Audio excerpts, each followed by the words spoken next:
Hardline Republicans in the US House of Representatives rejected Kevin McCarthy's bid to become House Speaker on Thursday for an 11th time, sending the chamber deeper into paralysis and raising questions about the party's ability to wield power. No member-elect having received a majority of the votes cast, a speaker has not been elected. No speaker election has been this drawn out since the dysfunctional era leading up to the US Civil War in the mid-1800s. McCarthy failed to secure the backing of 218 lawmakers needed to succeed Democrat Nancy Pelosi as Speaker, over a grueling 11 votes across 3 days. All 212 Democrats voted for their leader, Hakeem Jeffries, to hold the gavel.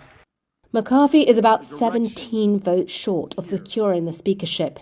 His opponents say they do not trust him to fight for the deep spending cuts and other restrictions they want to impose on President Joe Biden and the Democratic-controlled Senate. McCarthy, who was backed by former President Donald Trump for the post, offered the holdouts a range of concessions that would weaken the Speaker's role.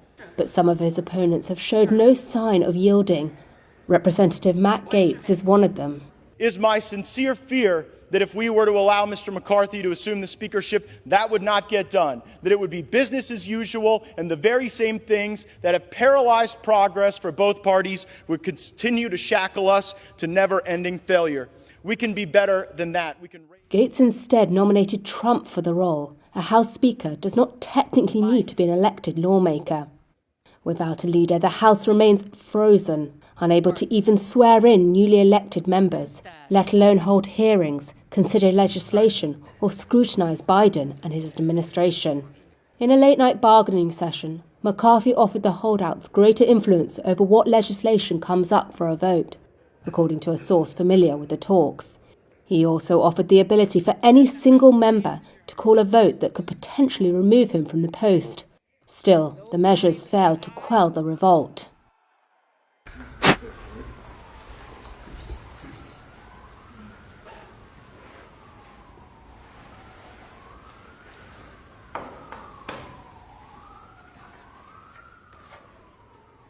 Great honor.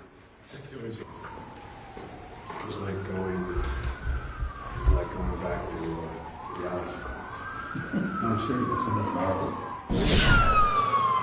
A wave of violence swept through Mexico's Culiacan city on Thursday as security forces clashed with gang gunmen after the arrest of Ovidio Guzman, a key figure of the Sinaloa cartel and son of drug baron Joaquin El Chapo Guzman. Witness video showed vehicles on fire and passengers on a commercial flight diving for cover as gunshots rang out at the city's international airport. Shots were fired as another plane, flown by the Mexican Air Force, taxied on the runway. Defense Minister Luis Sandoval said Guzman was transferred to Mexico City by plane.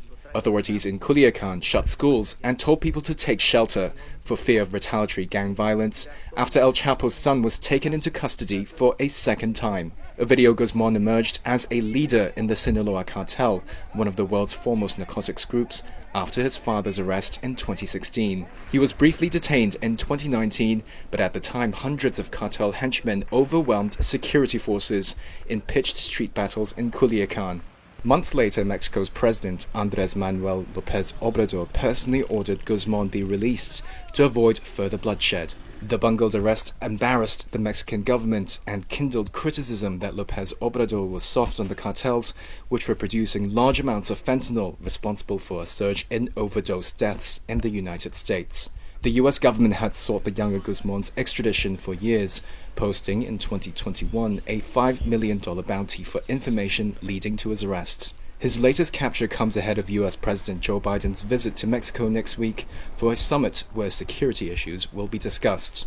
It isn't clear if Ovidio will be extradited to the United States like his father, who was serving a life sentence at Colorado's Supermax, the most secure US federal prison.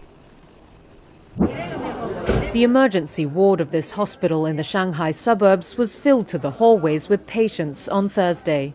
A notice in the room said the wait to be seen was an average of 5 hours. Packed emergency wards have become a common scene across China's hospitals after Beijing abruptly scrapped its stringent COVID controls last month. The country has defended its COVID handling measures and said its epidemic situation is controllable. University of Hong Kong epidemiologist Benjamin Cowling told Reuters COVID may have already peaked in big Chinese cities. But he worried the upcoming Lunar New Year travel would spread COVID-19 to rural areas where healthcare infrastructure was weaker. It's quite possible that there'll be 1 million deaths or more this winter from COVID in China. And that number, it could have been much larger if China had opened 2 years ago and hadn't continued with zero COVID before vaccines were available. There would have been many, many more deaths from COVID in China. But at the same time, that number, 1 million or more, that could be a much lower number if there was a better preparation and possibly better timing for the transition away from zero COVID. Some Chinese residents echoed that criticism on Thursday. They should have taken a series of actions before opening up, like advising what precautions people of a certain age should take, what young people should do, and allowing people to prepare medication or distribute it, and at the very least ensure the pharmacies were well stocked. When all is ready, then it's time to open up. China reported 1 new COVID death in the mainland for Wednesday, compared with 5 a day earlier, bringing its official death toll since the pandemic began to 5,259. In some of the most critical remarks to date, the WHO's Emergencies Director Mike Ryan said on Wednesday China's figures underrepresented hospital admissions, intensive care unit patients and deaths.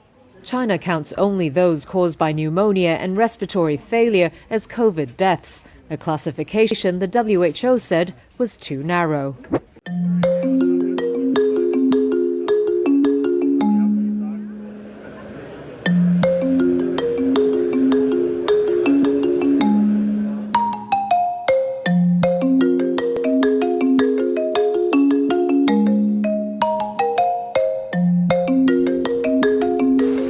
So let me play devil's advocate a little bit. What happens when these charging stations and the charging hubs are all occupied?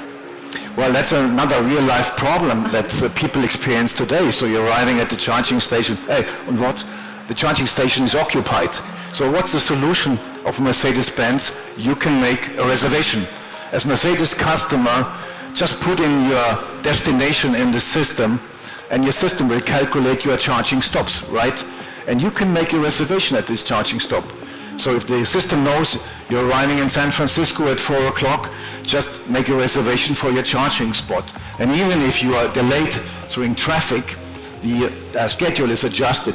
So that's really a benefit for Mercedes-Benz customers being able to make a reservation at our network.